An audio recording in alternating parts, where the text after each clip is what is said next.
Please welcome to the stage for the first time on Risk, Adrien Behn.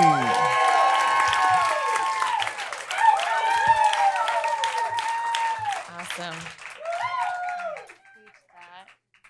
Hey guys. I have a question for the uterus owners in the room. Have you ever felt so lonely that you thought your copper IUD was your best friend? No, I'm not alone on that one too. Okay, that's fine. Okay, so when I was 25, I moved to New York and I was, guessed it, lonely. This is a hard city. And I didn't really know what I was doing at the time. I had a few friends here, but I was working at like a jewelry shop and I had this little passion project. It was a podcast I was working on. It's called Strangers Abroad. You can download it on Stitcher, iTunes, or wherever you get your podcasts. And so I didn't know what I was doing with it at the time. But I had a few friends here, and about a month or two into moving here, we went out to a party in Williamsburg, and that was the first time that I heard Jose's voice. It was like this deep rumbling, like hearing a thunderstorm off in the distance. And he had this very like 90s Alec Baldwin vibe. And I was like, I want to go talk to that. So we go up to each other and we start talking. And he just has, like, I'm very sensitive to voices, hence like the podcast. And he just has this voice where he could read the encyclopedia to me. And I am wet by Albuquerque. Like, I was into it. And so we start chatting, and he used to be an editor of a magazine, and we're into psychology and writing and all these things. I'm like, oh my God, this guy is amazing. And by the time that the party is over and we are the last ones out, I knew what our wedding cake would be. It was going to be chocolate with a white frosting and raspberry. It doesn't matter. So we go out on a few dates for like a month or so, and I think we hook up once, and every date is just like awesome, and we're really, really getting along with each other. And it's just like such good chemistry. And we go out to the movies one night, and then we go back to his place, and he sits me down and he's like, hey, I need to tell you something. I'm like 15 years older than you, and I think we should be platonic. I was like, oh. That's where like oh wow. So the pain of that disappointment fortunately distracted me from calculating the age difference between him and my father. But before I could like really think about it too much, he was like, but I'm kind of looking for a woman who's like a little bit older and like wanting to settle down sooner, and you're a millennial. And which isn't wrong. So he's like, but I think we do have like such good, chemistry together, and I want to keep hanging out. And we both are writers. You could help me with my stuff. I could kind of mentor you, and I could help you with your podcast. And I was like, okay, yeah, I'll settle for that. Like, that's okay. Yeah, that's cool. Not what I wanted, but okay, that's cool. And so our relationship started evolving in really interesting ways where, we would spend the afternoons working on his stuff because like he had real deadlines. And by the time we would get to my podcast, we'd both be pretty tired. So we would go to his little apartment in Brooklyn, and we would like take a break, and we'd get in his bed and we would Netflix, and that's it, just Netflix. And I would fall asleep, and we would kind of have these platonic sleepovers, and we would wake up the next morning, not spooning, but like cusping each other, like feeling like a lot of back of the knee heat. And we would kind of fall into the rituals that you do when you are, when you wake up with a lover. We would talk about our dreams and maybe do funny voices and get dressed, and we would often go out to cafes and like start working on our writing and stuff. And there was this one day where we were doing a little banter with the barista because we just liked flirting with people, and she was like, you guys are so cute. And he goes, oh, she's not my girlfriend.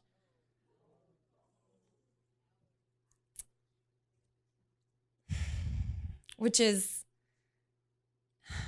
not what I wanted to hear at the time. I knew that Rome wasn't built in a day. And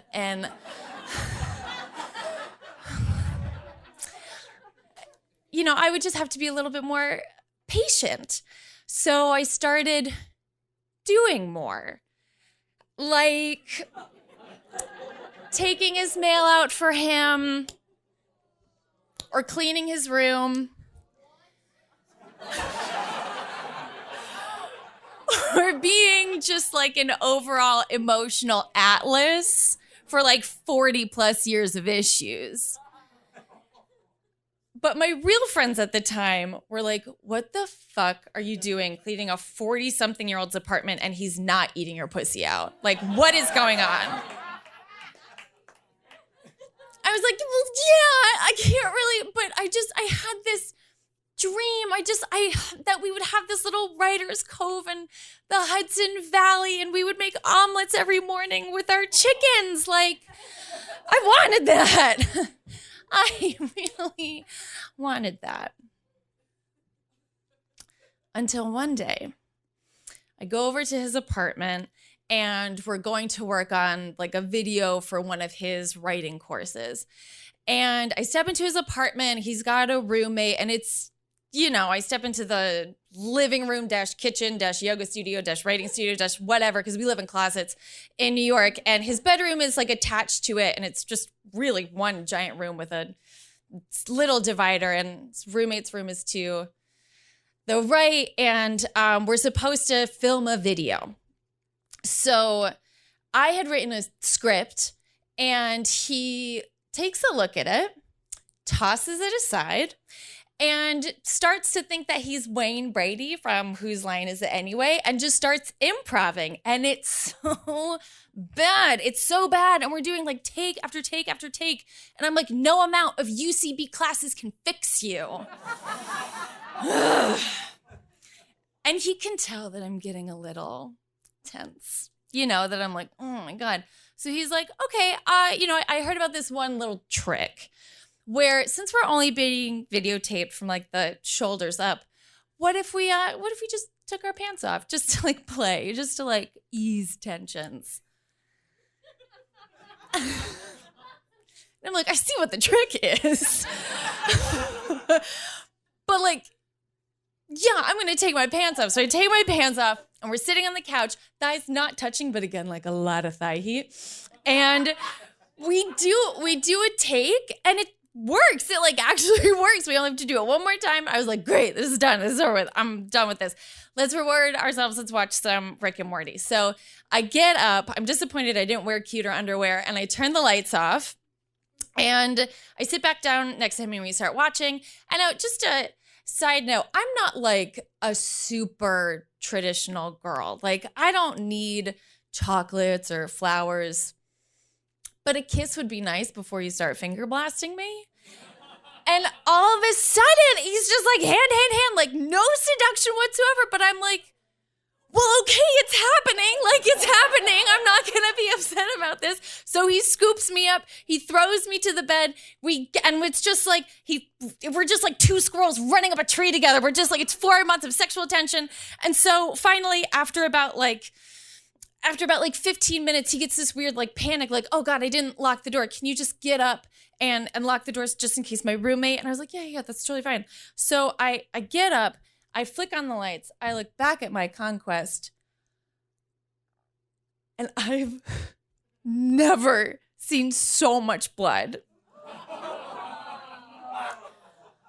I have never seen so much, like, the scene from The Shining?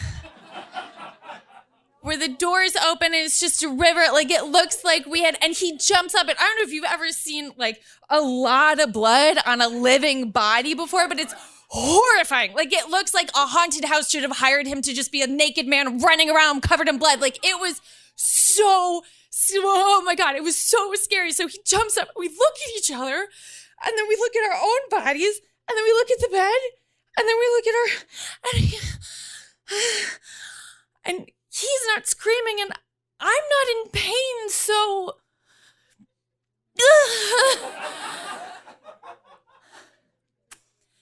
And I realized in that moment that I am not into BDSM because I don't like the feeling of being horny and horrified at the same time.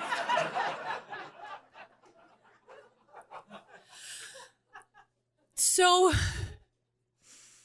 after a minute, he breaks the silence and he goes, I'm gonna take a shower. I was like, okay. So he goes into the bathroom. He turns the shower on. And I look at it and I'm like, it doesn't look like, because I'm not early. And he screams. And he shouts from the bathroom, your copper IUD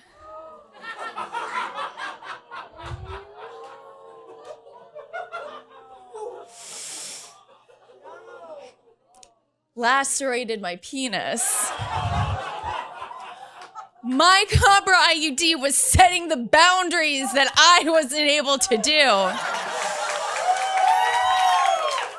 My copper IUD was not having his nonsense. She was like a lady praying mantis decapitating her lovers post-coitus. She was being the best friend that I needed because she was preventing me from making all the bad decisions with men that not even my real friends could do. She was not having it, but me, I was mortified. I was like, what is this, like, power inside of me? I have no control. Like, all I wanted to do was get laid.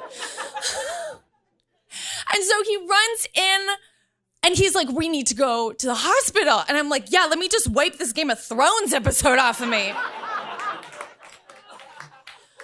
So I run into the bathroom and I jump into the shower. I'm just washing all this blood off of me. And I'm like, wow, this is what it looks like to have filmed Psycho, only I'm the stabber. And so, you know, I take a moment, I take a little towel and I stand in the tiny hallway and I'm like, oh my God, what the fuck? I just need to like breathe for a second. And then I had this weird feeling like day 2 on your period where it's really heavy and you just feel like a chunk of it come out of you. Well, I had that feeling. And then he turns around, he's like, hey, can you clean up the blood in the hallway?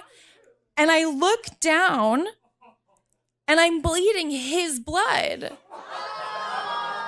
Someone else's blood is coming out of my body, which is something I do on a monthly basis. But when it's someone else's blood, it's just not as empowering. But anyways, so I have to find a pad and he's like, we need to go. And I'm like, I need to take care of myself too. So we find some semblance of clothing. I throw something on and we jump into a cab and we tell him where to go. And he's like, what the fuck? Like, how could this have, like, why didn't you, like, how could this have happened? I was like, hey, I have fucked men who are much bigger than you and with more aggression, and this has never happened before. Like, I don't know what's going on. And I was like, what about you? Did you not feel anything? And he's like, well, I felt a poke. I was like, a poke? A poke is like, hey, we're closing soon. It's time to wrap up. Hey, like, you should never feel something so hard in like the softest place. Like, what do you mean? A poke is like, and he was like, well, I wanted to, finish. I was like, oh my God, men are single-celled organisms. Like, they could be getting their dick sawed off, but the chance that they could come, it's kind of worth it. So I'm just like, what? So we get out of the cab. We tip the cab driver. And, because he's got a lot to clean up. And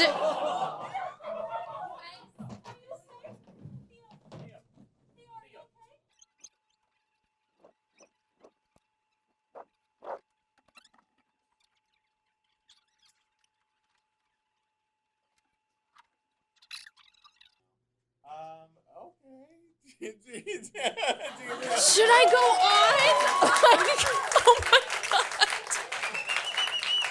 Yeah, we'll get that situation figured through now. We're good. We're good. Yeah. Okay. Oh, God. Whew, there's nothing like scaring men. Whew. So we go into the hospital.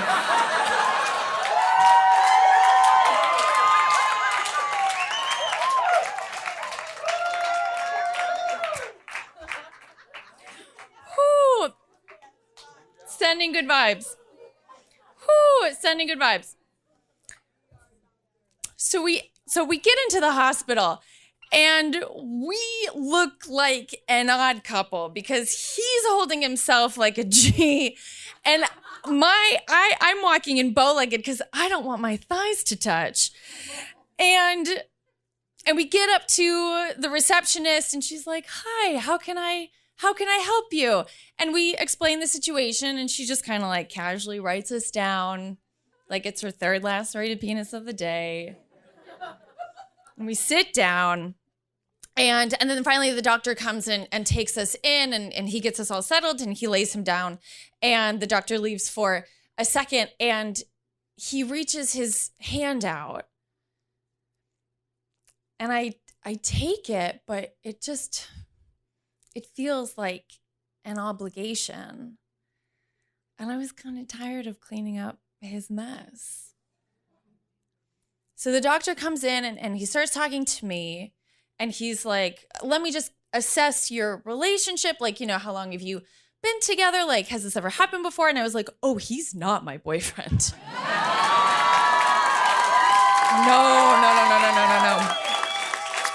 No, he's not my boyfriend, which is probably not what he wanted to hear at the time. Because I realized that the love that I was so craving from him would have to come from within. Thank you so much. Whew.